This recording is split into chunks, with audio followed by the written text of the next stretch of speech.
which could have been the most complex one for you, and how you used your skills to take care of that. Maybe your experience, your skills, your expertise. Rental dispute which had element of cheating and fraud in it. Do you also go abroad to fight cases? UK or US, wherever I have to go, wherever my clients call me, I do go. How do you find the judicial system in different parts of the country? Like, how are the courts? See, now you have explored the crime of aggression deeply, with your experience.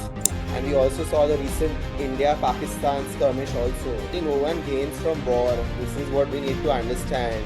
Irrespective of when we look at Russia and Ukraine, so even the Right. powerful countries themselves have to realize that they won't benefit from the war. No leader should be above the law, irrespective whether he's from ABC, whether he's from a developed country, powerful country, African country, Arab world. Everyone has to be treated equally by the international law. Another controversial topic. Now that's regarding extradition of Vijay Mallya. Mr. Vijay Mallya has been at the center of one of the most high-profile financial scandals in India. Now I would split this into two parts. First, I'll discuss about why Indian agencies are pursuing Mr. Vijay Mallya. What happens is that not only did Mr. Mallya fail to repay these massive loans, but also what the investigations have revealed is that they have been deliberately misused the funds. And Mr. Mallya has been accused of siphoning off the money for his personal use and for his own luxury and extravagant purchases. So, in your opinion, what's the difference between the Indian jails and maybe the UK jails? So the public must understand that as well.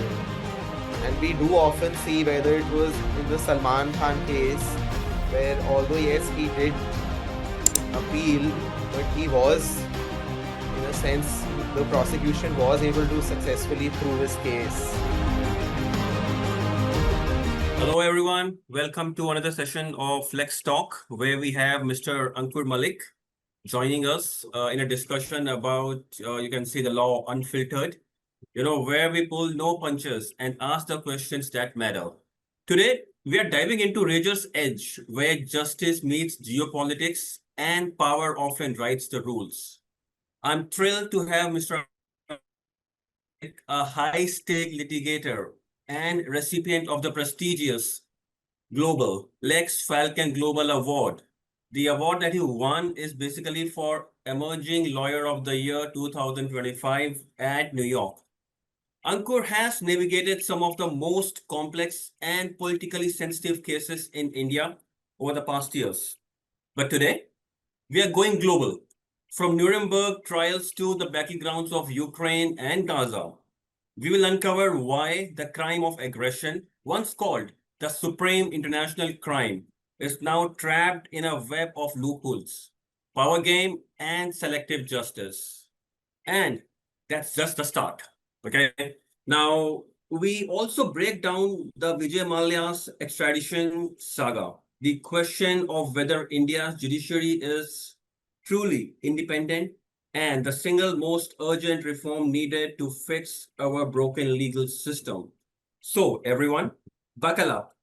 This is just the law. This is law where the stakes, I'll repeat this line for you. So, buckle up. This isn't just law. This is law where the stakes are life, liberty, and power. So, ladies and gentlemen, let's get going. To start with, Ankur, congratulations on your award. Stunning images from Manhattan, New York. Now, before I start with what I have to ask you, tell me about yourself. Any interesting case? I mean, I've seen that you have gone through a lot of interesting cases over the past 1 year. So, if you could brief me about, your most recent cases, most interesting cases which you feel are close to your heart, please go ahead. Thank you so much, Ajay. It's an honor for me to be here. And I recently presented at the New York conference, which was again an honor for me. So today we'll be discussing a lot of important topics from judicial point of view.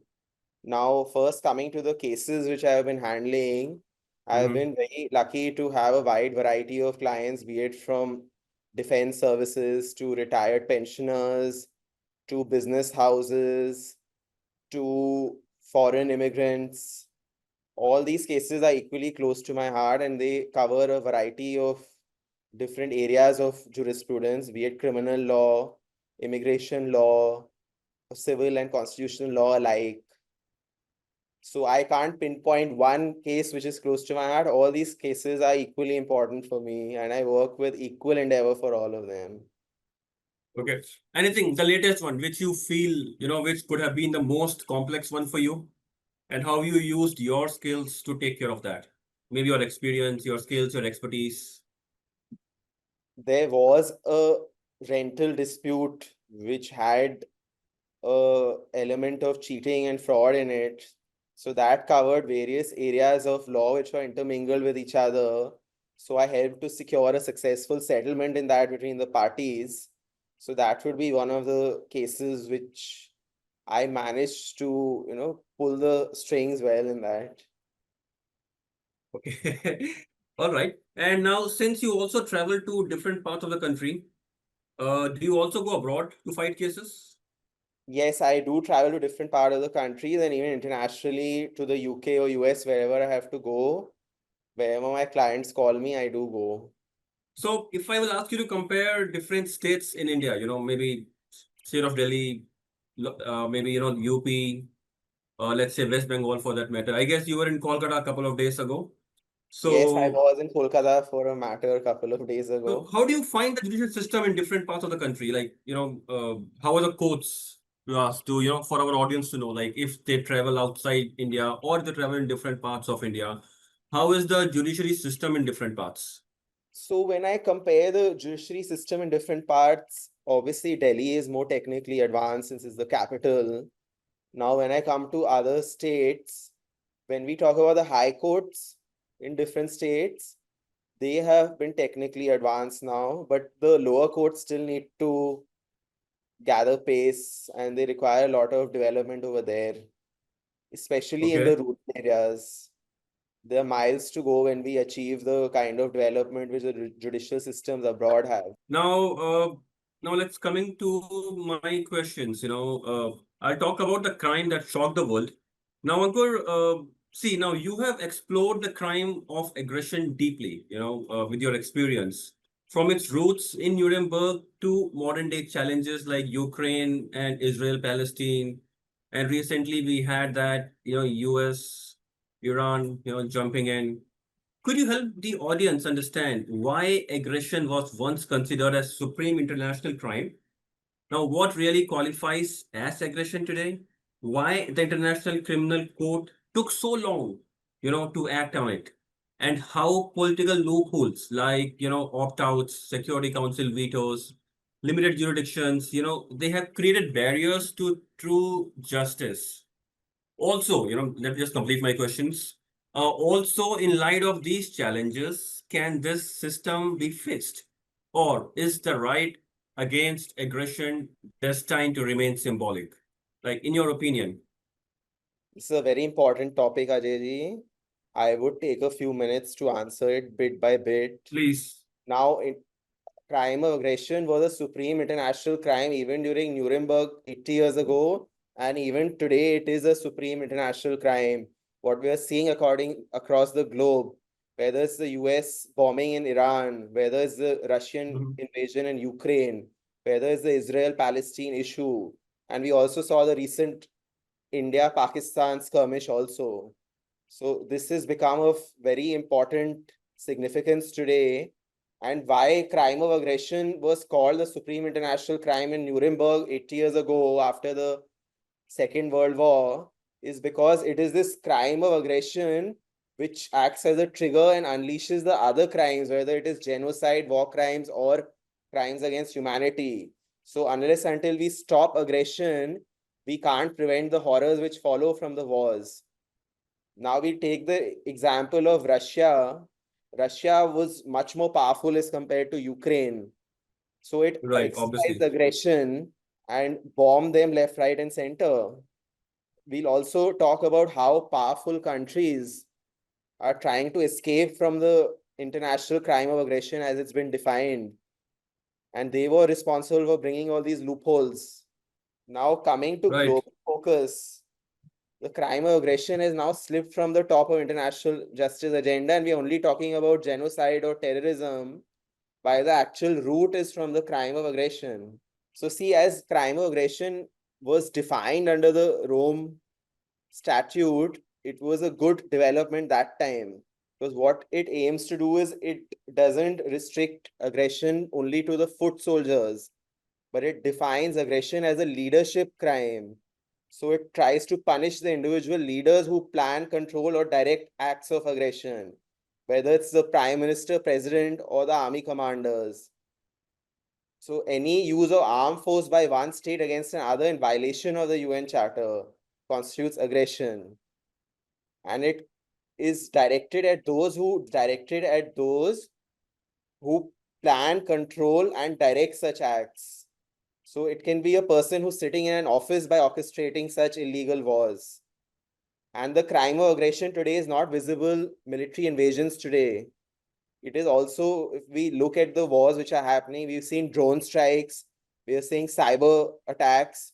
All these are counted as acts of aggression today. Now, coming to the ICC and why it became like a toothless tiger is because the powerful countries themselves resisted this move and they feared that it would limit their sovereignty and expose their leaders.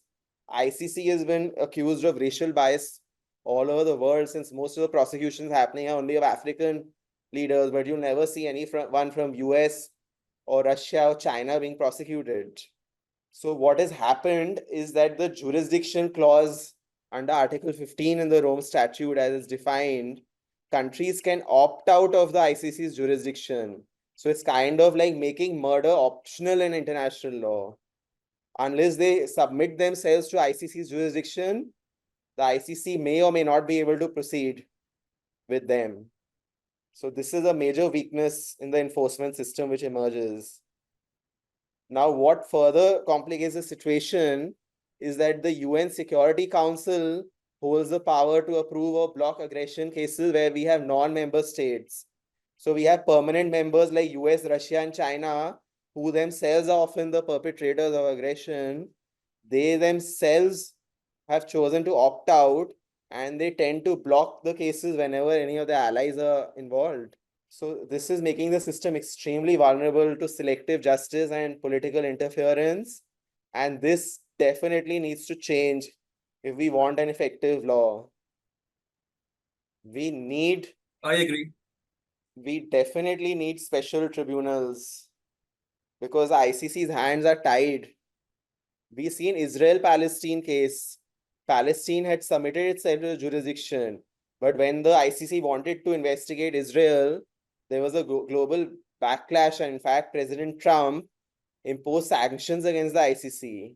So this kind of shows how deeply the crime of aggression is becoming tied with international politics, which shouldn't be the case. And the system can only be fixed if there's political courage and structural reforms. The world needs to unite, whether it's the powerful or the developed countries or the developing countries. Everyone has to agree that this is a supreme international crime. And there's no leader who should be above the law, wherever he's coming from. And this Security Council must limit its own control. We must treat this crime seriously for the sake of humanity. Otherwise, there are going to be troubling times ahead. Uh, you know, cutting the long story short, what do you think? Do you think, something of these sorts can be fixed? Maybe from the ICC point of view or from UN Security Council point of view. In your opinion, what do you think? How can this be taken care of? How can we fix it?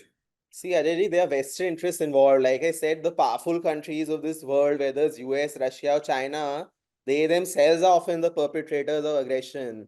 And they themselves are the Right, exactly. permanent members of the Security Council. So there's a conflict of interest. So unless Exactly, and exactly. until the That's what my point is.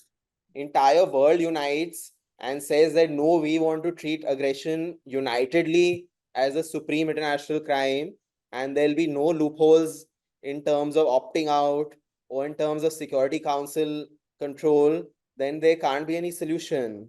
So hopefully, when all But the world leaders see the crimes happening around us, their conscience will prick them to do this.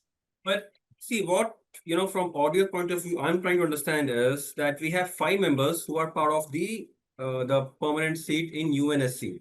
Okay. Now, True. we also have different world groups, like the Arab world is one part, NATO is on the other hand. We have Russia, China, North Korea on one side. So then the poor African nations on the other hand. So, these are different blocks or different groups around the globe. Why do you think, these five permanent seat members at UNSC, especially countries like China or Russia, when they are the aggressors, Russia on Ukraine, China to an extent on Taiwan, the Arab world has things against Israel.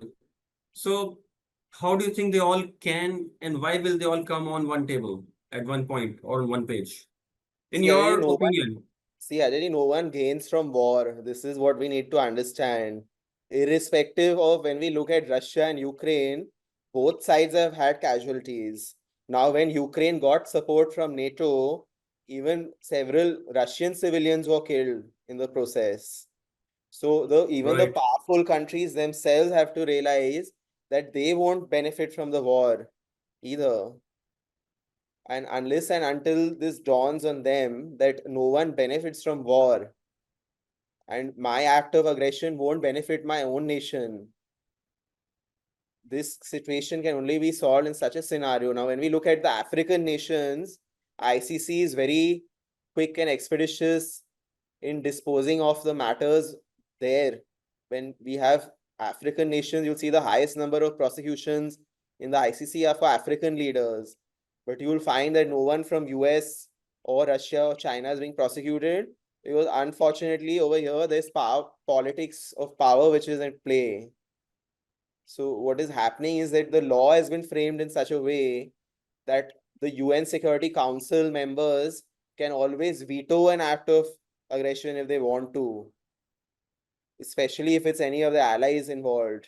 So this is making the situation complex, and it is for these developed nations and the people of the developed world to come together and question it. We have seen several US citizens came on the streets when it was the Palestine, whether it was Iran, whether it was the Russia, Ukraine. So the civilian groups have to rise and force their polity to change their stand. I agree. I agree. Until they change the mind process, things will not change. I agree with you on that. The powerful countries have to, take this on their hands to ensure, such things don't happen. So it's We all have about seen, we changing have the seen, mindset. and we have seen USA being such a victim of their own act of aggression, where the 9/11, where the World Trade Center, thousands of lives were lost due Right, to the earlier acts of aggression through Afghanistan. So it is not right. that anyone is going to be spared. Russia has lost lots of lives in the Ukraine conflict also. And same is the case with Chinese and Taiwan. China will have economic repercussions also if it continues hostile invasion of Taiwan kind of policies. All Because right. I get your point, Ankur, on this. even the victims and the nations which are the victims of aggression, their citizens also tend to react in a negative way. As we've seen, we might call it an act of terrorism, but that also has its roots in aggression. I understand that. Yes, that's quite obvious, they need to understand that even they are suffering, even they are facing the casualties. So that is something that they need to realize from their end. Right. Basically, I want to So, conclude by saying that as far as mhm, this is concerned, no leader should be above the law, irrespective whether he's from ABC, whether he's from a developed country, powerful country, African country, Arab world. Everyone has to be treated equally by the international law. I get your point. So maybe we can say aggression is the supreme international crime that opens the floodgates. All right, Mr. Malik. Now, thank you for your, such a vast knowledge. Thank you for letting the viewers know about your views, your opinion as to how we can actually fix, the issue that is going around the world on aggression, or the crime of aggression, I would say. Now, now let's discuss another controversial topic. Now that's regarding extradition of Vijay Mallya. Now, as I'm sure the entire nation would know about it, Mr. Vijay Mallya has been at the center of one of the most high-profile financial scandals in India. Okay.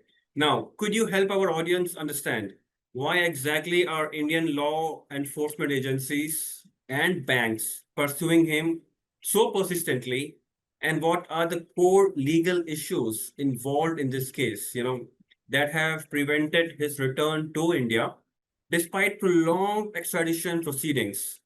So, in your opinion, in your words, how do you think this can be taken care of? Ajay, this has become a topic of national interest which hogged the media limelight. Now, I would split this into two parts. First, I'll discuss about why Indian agencies are pursuing Mr. Vijay Mallya. And number two, we'll discuss about the key legal and extradition issues. Now, first coming Hmm. to why our agencies are pursuing Mr. Vijay Mallya, he has become the face of one of India's most high-profile financial scandals. And his Right. airline, Kingfisher Airlines, which was one of the premium airlines, suddenly collapsed under the weight of unpaid debts exceeding almost 9,000 crores, and public sector Right, banks, right, which had right. lent all this indirectly in this case. So what happens is that not only did Mr. Malia fail to repay these massive loans, but also what the investigations have revealed is that they have been deliberately misused the funds. And Mr. Malia has been accused of siphoning off the money for his personal use and for his own luxury and extravagant purchases. Like we used to see in the news, he led a very extravagant lifestyle. So where all that money has come from, it needs to be answered to the Indian public. And what we are seeing is the Enforcement Directorate and the CBI both have charged Mr. Malia with very serious offenses under both the Prevention of Money Laundering Act and the Indian Penal Code. So his case is not just corporate bankruptcy, but there's criminal conspiracy, financial fraud, willful default, and illegal diversion of funds. And it's the funds of Indian public sector banks. So it's indirectly the funds of all the Indian public which is gone. So everyone is Right. answerable for this.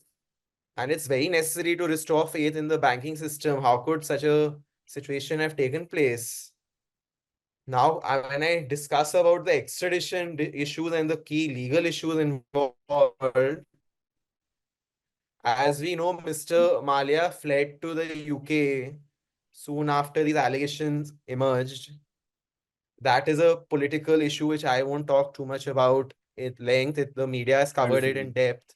But now, when we look at the legal issues, once he was in UK, he applied for asylum. And what asylum? That he would not receive a fair trial in India and that the conditions in Indian jails did not meet international human rights standards. So Yeah, the but law of I think extradition. back, yeah, but I'm sorry for cutting you short over here. But I feel in 2018, I guess, the court in UK, they did order his extradition, if I'm not wrong on that. So, see, the law of extradition, it depends on two things. One is the international treaty existing between the nations involved, and also the domestic law of the requested nation from where we are or wanting the extradition to take place. So, yes, in 2018, a UK court did order Mr. Malia's extradition to India, and it found prima facie sufficient evidence to support the Indian charges. But however, what happened was Mr. Malia challenged this extradition or appealed against it on two primary grounds. He once again argued that he would not receive a fair trial in India and that the conditions in Indian jails did not meet international human rights standards. Now, the UK judicial system, it takes such human rights very seriously. And this allowed Mr. Malia to continue fighting the extradition through appeals. Now, recently, even after Mr. Malia lost his appeal, his return to India has further become delayed due to what the UK government described as a confidential legal matter. And this is basically Mr. Malia's pending asylum application. Now, unfortunately, what is happening is that under British law, an extradition cannot proceed if the person has an unresolved asylum claim. or other legal protection that may prevent his deportation.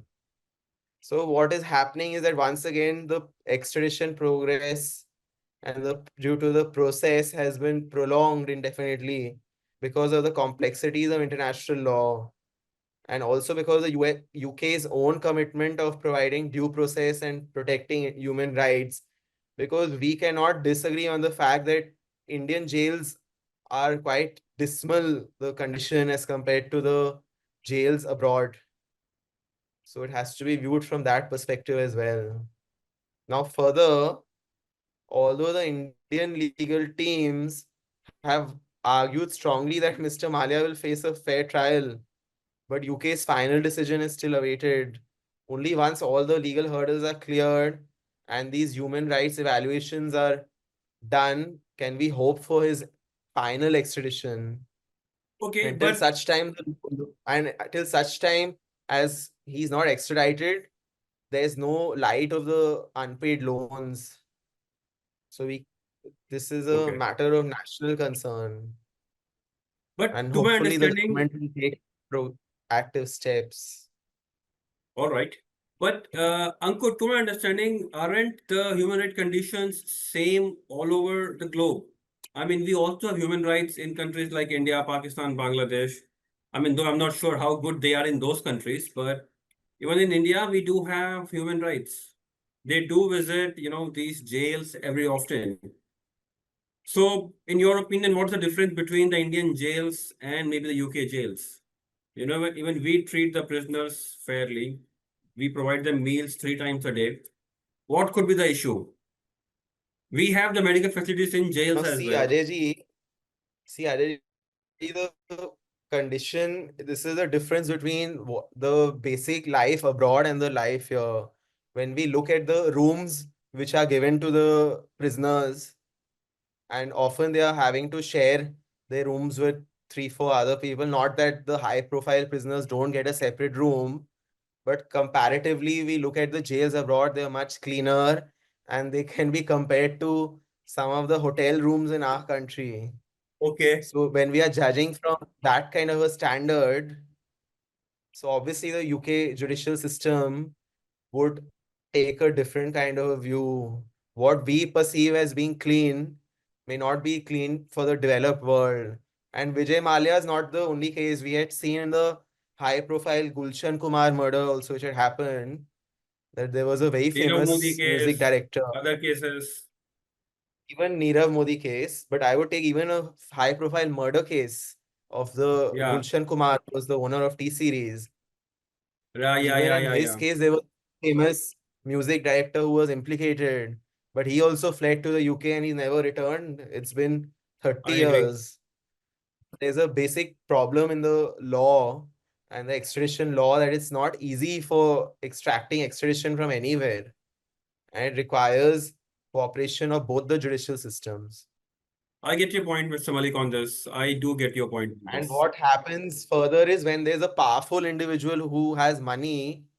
So as we see that the more powerful the individual Do is, you the easier it is for do them you to feel escape. in any way, do you feel he could be manipulating the system using his financial powers in the UK? See, obviously has his political connections over there, and also with the leading lawyers, he has hired the best lawyers over there for himself also. So obviously when you have better connections, you get better legal advice also then. Thank you for your opinion on this matter. I can understand this was certainly a very high profile matter, which we discussed today about Mr. Malia. And probably I'm sure you can go on and on and on this topic. But let's move on to something different from Mr. Malia and from international aggression to the Indian judicial system. Now, in your opinion, what do you think? Yes, Is judicial that's another very controversial topic. But as a practicing lawyer, I would have to give a different perspective since I am also indirectly a part of the judicial system. So I have to right? give a different perspective, which is more nuanced than what the public perception might be. and I do Right. practice daily in the So, courts. Mr. Malik, see, keeping your background in mind, I'm asking these questions from my viewer's point of view, probably things that they would be interested in. So, this question came up in my mind. Now, in your opinion, is judicial neutrality in India under threat? Many critics argue that Indian judiciary is gradually losing its independence, especially in politically inspired or politically sensitive cases. As someone practicing in court daily, do you think judicial neutrality is under threat? Or, is this just a public perception? Public, and I say public, it's people like me who are completely out of court, who don't know what's happening inside. You know, so you let me know, or you can let our viewers know as to, how things are. Since you are the one who travel to different parts of country, you almost every day, you're in different courts every day. It's very difficult to get you on a call. So we have been postponing this for a long time as well. So looking at a busy So the schedule and your experience, what do you think? so see, Aryaji, Please. I would have to differentiate between what public perception is and what the ground reality is, because as Exactly, a yes. lawyer, we need to have a nuanced view, and I have utmost respect for the judiciary. But what is happening is that the public perception is becoming increasingly skeptical about judicial independence, especially when we look at high profile cases where the rich and powerful political figures or government people are involved. We have to be very careful while evaluating this. Now, when we come to politically sensitive cases, what happens is that courts do tend to show a tendency as per the public perception. Again, I'm putting a caveat there that they prioritize the government perspective, and they often delay hearing opposition petitions or even deliver judgments that appear to be aligned with ruling party interests. This is the public perception. You can see whether it was the abrogation of Article 370 or it was the electoral bonds judgment. These were kept, although finally the Article 370 abrogation was struck down. And what also shows judicial courage was the electoral bonds decision of the Supreme Court, which struck down the scheme as unconstitutional, despite the political sensitivity and the financial implications for the ruling party. Right. This shows that some of the judgments also showcase judicial independence. Even in the Pegasus spyware case, where the opposition was crying foul, the Supreme Court appointed a technical committee to probe allegations of state sponsored surveillance. And it signals that the judiciary is willing to hold the executive accountable whenever it's pressed. So both perspectives can exist, but I feel that what is more important is the judicial structure and selection process also. What is happening is that critics, what they are pointing out is there's a opacity in the judicial appointment process through the collegium system, which lacks accountability, and it protects the judiciary from direct political interference. What is very important is protects judiciary from direct political interference. That helps to ensure the judicial independence. Now there's a friction between the executive and judiciary over these judicial appointments, but it's a double-edged sword. It shows there's political pressure, but it also indicates that the judiciary is not easily yielding. So this is the situation as it has emerged right now. We need independence of judicial appointments, but at the same time, it shouldn't be an opaque system. We need more transparency in the same. Now, what Now, happens is the lower courts, the lower judiciary is most vulnerable to influence, whether through transfers, promotions, or external pressure from powerful litigants. Because the lower judiciary transfers and promotions can be dictated to a certain extent by political reasoning. However, when it comes to high courts and supreme courts, they still retain significant room to act independently, especially when there is public scrutiny. So it's a mixed picture which emerges. Neither is it absolute capture nor is it an absolute independence. So, do you Now what feel that happened? judicial neutrality is in India is maybe in some kind of pressure? See, sometimes even media trials happen which tend to exert pressure, and public perception is an important factor. But the Right. judiciary, So there is one thing, yeah, this is one thing which you brought forward. I the wanted to, quote on this.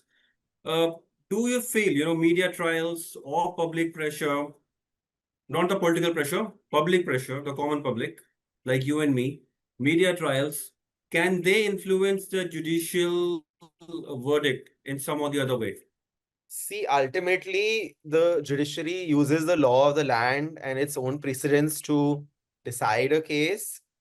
But in certain situations where there is judicial discretion involved, such as granting of bail, especially in this such a scenario, there sometimes public perception does play an important role. Even as per the law of the land, what is the effect going to be on public of the accused? That is a factor in determining the bail applications. Yeah, see, now what I feel is, in my opinion, the if you talk about Article 370 or electoral bonds, they're different things, If I talk about criminal cases which involve, let's say high stake people like Nitish Katara Hatyakand, or let's talk about the rape case that happened in New Delhi sometime in December 2016. Or, so what do you think about these cases, where public is very agitated, aggressive, and they also observe delay in the justice, so the trials go on for like months and at times years. Or the famous Ram Janambhoomi case, the trial went on for, God knows how many years. Officially, it's maybe like 54 years or maybe 57 years, but where the public is very much agitated, aggressive. So, in those things, can the public opinion, media trials influence justice in any way? See, the basic tenet of Indian criminal law is that a person is innocent unless proven guilty. That is the main thing, and the system is such that the it's better to we have a saying. Basically, no innocent should be punished is our basic tenet under which we worked in criminal law. So even if it is what happens that it's better that 10 guilty persons go free than one innocent person be punished. So that is how the basic jurisprudence exists under the criminal law. So it is a very lengthy process where evidence, charge sheet, and everything else under the criminal law plays. So it is a lengthy process, no doubt. And the court cannot absolve itself of the criminal procedure code. So the public must understand that as well. And we do often see whether it was in the Salman Khan case, where although, yes, he did appeal, but he was, in a sense, the prosecution was able to successfully prove his case. I get your point, Mr. Malik.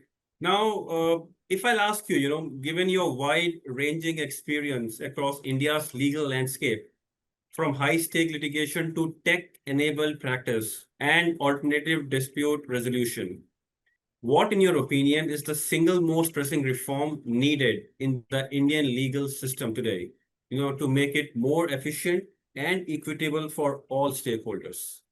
Before we start, now I remember the quote, it was by Sir Benjamin Franklin, where he said it is better that 100 guilty persons should escape rather than one innocent person should suffer. So I this is agree. where Yes. the thinking is coming from. Now coming to your question regarding reforms in the Indian system, the core problem which exists is in terms of judicial delays and case backlogs. So what we see is that the India courts are currently crippled with massive backlogs with over 5 crore cases which are pending across all levels, right from the lower court to the Supreme Court. So what we require is the speeding up of delivery of justice, which is a major urgent and transformative change if we want a developed and Vikasit Bharat. Now, what we say is that justice delayed is effectively justice denied. It Right, weakens right, our right. faith in the system, it burdens the economy, and disproportionately harms the poor who cannot sustain long legal battles. Now, first, we need to go into what is the root cause of the delay. There are chronic judicial vacancies at all levels, especially in the lower courts. So, when we see the judges' ratio to the number of cases, it is severely skewed. And this affects the case flows. One date is given in 3, 3, 4 months. So the judges, their backlog is filled. They have no dates available in their roster. And the outdated procedural laws, although the CRPC or the Criminal Procedure Code was recently changed, but the Civil Procedure Code is outdated and they're often prone to misuse for endless adjournments and procedural roadblocks. So it's often the perpetrator who's using the loopholes to his advantage. And what is happening, there's a lot of insufficient court infrastructure, especially seen in the rural areas. Like I said, the bigger cities are more tech savvy now, the courts there. And both physical and technological backwardness is there in all the rural courts. So we need development across the country and not only limited to the metropolitan cities. Now, coming to a proposed reform, what I would suggest is So, a strict Mr. Malik, time bomb I would like to framework. ask you one thing over here. Now, sorry for the interruption again. Now, when you say that, Okay. the big city courts are, well technically equipped. Now, when you say this, you mean only the high courts or even the district courts or the lower courts? No, see, I'll give Like an if I example talk of about, Delhi. let's like if I talk about, a district court in New Delhi, or in Delhi, Delhi has so many districts. So is a district court also technically enabled? How tech savvy are people over there? See, since I've been practicing across different metropolitan cities, what I find is now even in the, like I was in Kolkata recently, even in the lower court over there's facility for virtual hearing there, which is a good thing. And evidence can be recorded even virtually. Same thing in Delhi courts also, virtual e-hearing facilities available across all the district courts. So yes, and I would say the same for Bombay and Bangalore as well. So what is happening is that yes, the metropolitan cities are advancing with times, but it is the rural areas which need a lot of reform in this aspect. When I have to go to a rural court in Rajasthan or in UP, the situation is different. So what I would suggest is that the country, it needs a time-bound judicial process where there's no adjournment given unnecessarily. And there must be a strong enforcement against that. And strict penalties must be imposed for such procedural abuse. And we must mandate tighter deadlines, especially for commercial criminal and family law cases. Technology, it can help you, but without discipline in the timelines, just digital courts alone will not solve this problem. And we require other supporting reforms also, like filling up all the judicial vacancies swiftly in a time bound and a transparent manner. And also, yes, investing in heavy technology, like we said, and the softwares are there now, for, whether it's for case management, e-filings, virtual hearings, and even real-time tracking of the case progress. All of these are necessary. What is also necessary is that we encourage the ADR methods like mediation and arbitration to reduce the burden on courts. And this is happening very effectively in Delhi, I have seen in my practice, but it needs to spread across the country. Then we'll see visible impact of this reform. So, What in your experience, did you have any issues, when you travel down to maybe courts in Rajasthan or UP or Bihar or West Bengal for that matter, as you were there recently? So, technology-wise, did you feel, that high courts over there or the courts in Delhi are, they are lagging something, they're missing something? I won't say anything about the courts in Delhi. They are absolutely appropriate as far as the technology is concerned. But however, yes, when you go to rural Rajasthan, the high courts of Rajasthan, like I said, high courts across the country are moving forward. You have issues of the judges not sitting, dates being given, unnecessary adjournments being given, and all these things add up to the case backlog. So what is needed is equitable reform and not limited reform only to the metropolitan cities. In West Bengal, I'll give an example.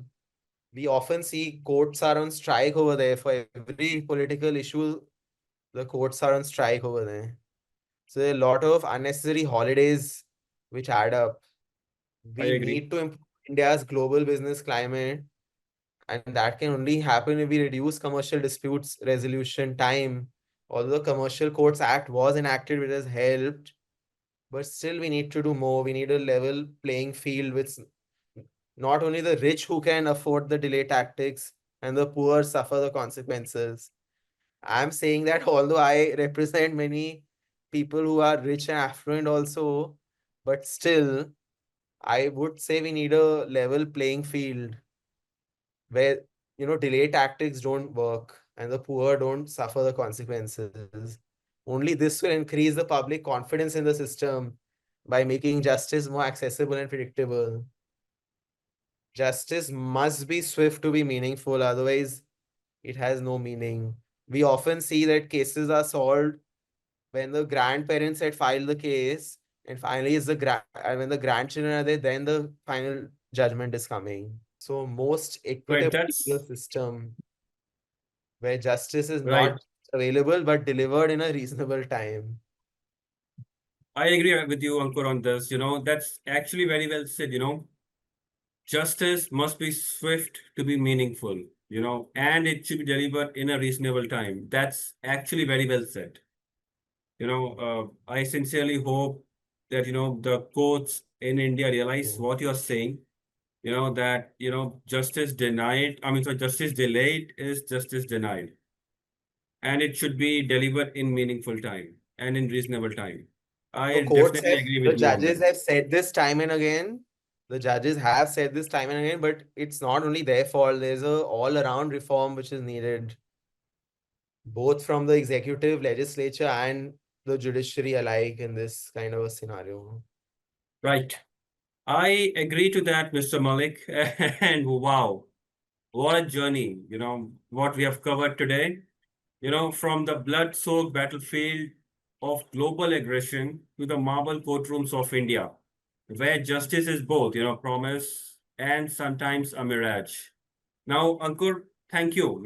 Thank you for fearlessly unpacking these complex stories and reminding us the law is not just a set of rules. It is the last defense against unchecked power. You know, just last few words for our audience, maybe the budding lawyers who are still in the law schools or the associates. I I would still tell the audience that unless you fight for your rights, no one will give it to you. So you definitely cannot do without the courts, but hopefully with times progressing, the reforms will come and the experience of the judicial system would be much better. And to the budding lawyers, I would say you keep working hard. There's no other substitute for that. I agree. Thank you so much, Aditi. Thank you. Thank you, Ankur. Thank you for joining It us. was a pleasure Thank you for talking. taking. It was a pleasure talking on such a wide variety of topics today. It was a And pleasure for hopefully me the to ask you audience those will be left questions. it hopefully the audience will be left enlightened. I'm sure. I'm sure. I would like to thank you. You took out time from your such a busy schedule. I have been trying personally to get in touch with you for such a long time, and we had to postpone this a lot of times due to your ongoing, court schedule. So thank you for taking out time, to discuss all these topics with me. And to my audience, if today's episode left you questioning, debating, or just plain curious, you can follow us for more for this raw, unfiltered conversations. Ankur Malik was honest to the best, to the core. Ankur, thank you for answering all these questions, without, having anything. Normally lawyers think a lot before they answer questions, before they touch sensitive topics like True, 370, because Vijay Mallya. we also have to think about the court. I can't talk about judicial reforms without, being sure about how the effect would be on the court itself. Right. I agree. But still, lawyers think a lot before they touch these sensitive topics. But you were unfiltered.